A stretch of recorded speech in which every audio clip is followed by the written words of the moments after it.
ગડગડાટથી આપણે સ્વાગત કરીએ બધાને સુરત શહેર પોલીસ કમિશનર શ્રી અનુપમસિંહ ગેહલોત સરને.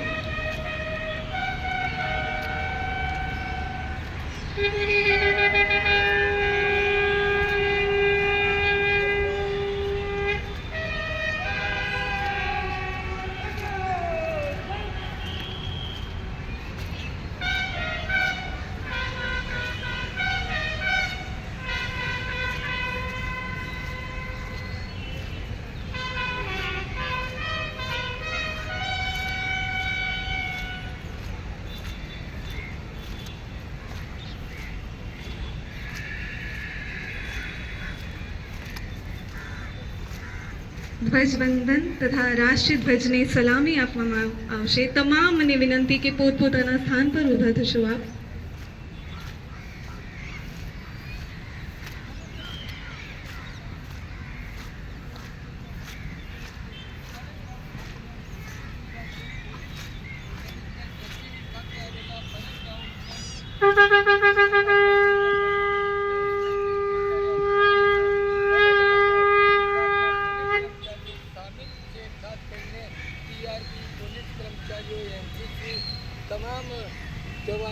And the moment is here when Surat Shahar Police Commissioner Shri Anupam Singh Gehlot sir has